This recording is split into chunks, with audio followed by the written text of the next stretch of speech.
persoonlike inkomstebelasting verhoog. Die Vryheidsfront Plus sê dit is onbillik dat die net ongeveer 5 miljoen persoonlike belastingbetalers in Suid-Afrika moet betaal vir 55 miljoen mense. Daarom is ons voorstel gewees om hierdie belastingbasis te verbreek en die manier om dit te doen is om BTW te verhoog. 'n enkele halwe persent se verhoging sou al klaar 10 miljard rand meer in inkomste gegenereer het.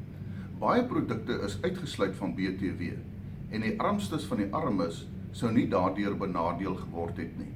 Dit is nie billik dat die wat alreeds persoonlike belasting betaal word, net meer en meer belas word vir die regering om sy boeke te laat klop nie.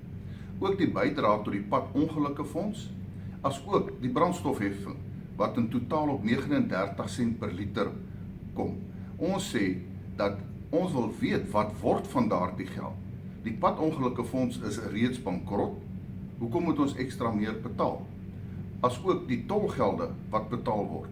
Daardie gelde was veronderstel om aangewend te word om die padstrukture in Suid-Afrika te onderhou en kan daar dan nie nog verwag word dat ons verdere tolgelde ook moet betaal.